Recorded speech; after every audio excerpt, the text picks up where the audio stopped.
Every single bit of it. So once I designed the district, she handles one district a week. If it gets better over time, which it has been, she'll do 2 districts a week. And that's the goal, is that we have less and less code issues, and we can fix all these concerns. Now, we try to document improvements. Now, when code enforcement got really aggressive, you're going to have a bite from the people. When it starts getting done properly, you're going to have people coming down. You're going to have them upset. You're going to have them come up to you and say, why are you doing this to me? And you're having to face the fact that, hey, it's okay. We need to fix it. It's a problem. It's been let go. We got to fix it. We can't live like this anymore, right? We're trying to improve the city. There is now a protocol establishment for severe cases. That protocol wasn't there before. It is there now. If for whatever reason we're not getting compliance from that individual for the house, and it is severe not only to their health but also any animals inside, we're going to building and standards. Building and standards is a very powerful commission. They're considered almost judges. Okay? When we bring a case to them and we present it, this is the issues that we have, they create dangerous structural orders. They can even do nuisance orders. There are certain protocols for different houses. Once it goes to building and standards and they give a final decision, that can take your house. That can put liens. That can condemn a home. That's how much power they have. Now, the other thing is we've been having some intense reviews of ordinances, fire code, and the IPMC violation. It's easy, we go to class and we learn like a few, but these books are stacked. So we've had, between me and Megan, we have sat down, had several meetings to discuss some of the issues. For example, she said we didn't have an ordinance in reference to junk vehicles initially. We had to dig in through the IPMC, which is the International Plumbers, no, Mechanical and Plumbers, something. Forgive me, I'm horrible with this stuff. We dug into that and found that we did in fact have it under the IPMC. It's a matter of just educating yourself. So we have had several in-depth meetings to discuss laws. What are the issues that you can't find the direction? Let's get to digging.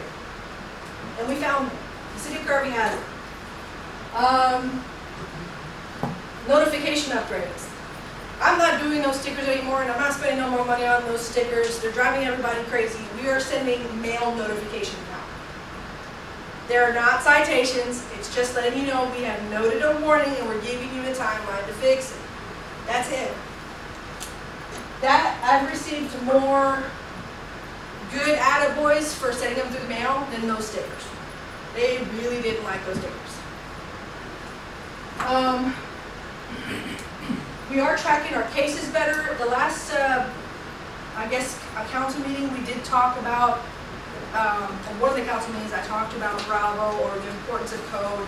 And I showed y'all, or the citizens, some of the before and afters. We're trying to track them to the best of our ability, but it does make a significant improvement with every case file that we track. As far as establishing liens, it's not just for cutting grass, which is how it used to be. Now it's, if we have to fix the side of your house, the city of Kirby put a lien on your house. Especially if you're not paying for it, if you're just not paying for it. Or you can't take care of it. We can't let you live that way, right? If we fix it and there's non-compliance, there's liens on the house.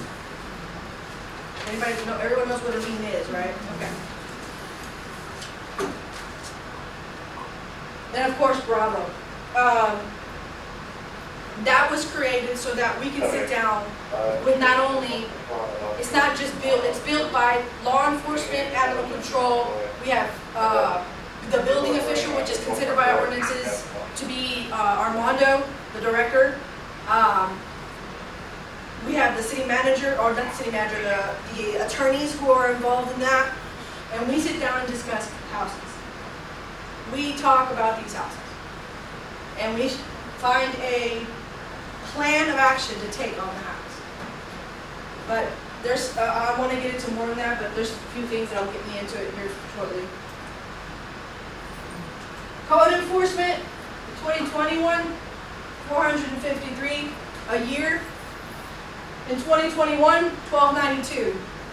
This is the change that you saw when I implemented the process.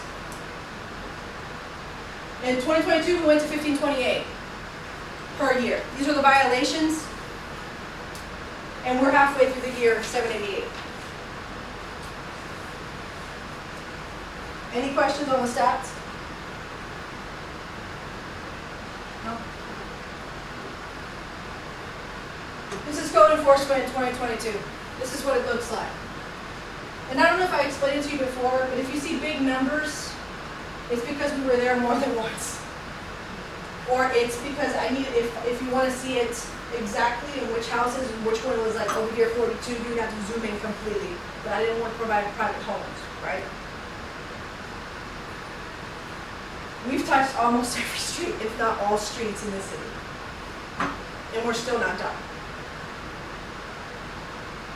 The hardest thing that we've been doing since we've been doing everything by hand is the follow-up. If it's a minor thing, because we're doing everything by hand, we have nothing to help us follow up on that. Especially since there's so many who are non-compliant. And this is residential and business? Yep. Every bit of it. Yep, and businesses are up top. We're gonna go 2 more minutes, and then we're gonna go break for lunch. They'll be at work, so. No problem. I'm almost done. Any questions? Yep. This is 2023. Keep in mind, again, as a reminder, we're not done. We have until December, but we're going the same route.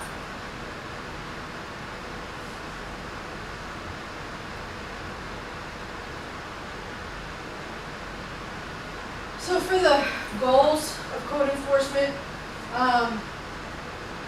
I would like to see in the future 2 more code enforcement officers because of the level of issues that we have in the city. Pay increase for certification and workload. The biggest of all is better support from council. So it's really hard that you complain about code, but when we address it fairly and across the board, someone comes and complains, and then there's a flip of script when you guys get up there. So the important thing is, if you want code issues to be fixed in the city, if you know we want to improve the health and safety of our city, that you have to back that up when you're up there. The council's job is to provide goals and direction to the staff so we know where you want to take the city. If you're not going to commit to code enforcement and you don't think that's a priority, then speak that so that we can address this. Set the goals so we don't have to be in other words, we're all one team, right? They're going to complain, they're going to be upset, it's going to be your bar, it's going to be your neighbor, and you're going to have to answer for the decisions that you make. But code enforcement is very political, and it can be very touchy to everyone involved.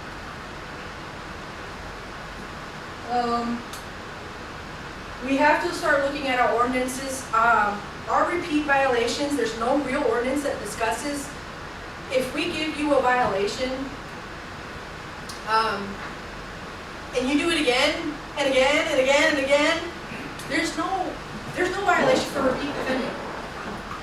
You can keep doing it, and there's nothing we can do about it. There's no reoffending fee, in other words. And that's something we may need to look into. Maybe it'll help curb that. Whether it's the fines that are doubled or however. We also need a better program to assist being more efficient. One human being being used as a calculator trying to figure this out. Now, one of the things that Mr. Rowland did discuss is iWorks. That's coming in for Public Works. But I did Demo. Thank you. I did the demo for that, and it allows us to take pictures in the moment, which is what I need. I am a person of evidence. I'm a person that needs to see it, take a picture. If for whatever reason they come to court and say, no, it wasn't, well, there, here it is. Right now, everything's done manually, and it's doubling our time on the road. I think our numbers would increase if we had a better program to help us be more efficient. It's not just going down the street and seeing one house. No, we're having to walk the street because there's multiple houses with issues. So if we can take a picture, create that case, move on, start the next one. So that we don't have to go back and upload everything into a different system and then put a paper file, like we just want to get completely paperless. We just need to be more efficient. I think it'd be more helpful, productive. The system I using now, how long have you been using? 2 years, 3 years? I don't want to misspeak, but I want to say about a year and a half or so. The program that we have right now is not helping us the way we needed it to help us. But we wanted to give it enough time to, it just didn't work out. You know, it's causing more work than it should. This program allows us, it actually creates letters for us. The minute we start that case, we're in front of that house, and we take as many pictures as we need to show proof of whatever violation, the notice is created for us. All we gotta do is hit print. Compared to, okay, this notice, I'm gonna sit down on my computer, copy and paste this notice because we need to change each violation to each house. That is time consuming. I understand, we want to help you wherever we can. But when you came to that other program, this is what we need. This is what we need. I didn't get that program. That wasn't me. I didn't say it was you, Hey. it was the police. You know, That program, whatever program was given to me, was what I got. I never had a choice in the matter. So, otherwise I wouldn't have picked that. Yes.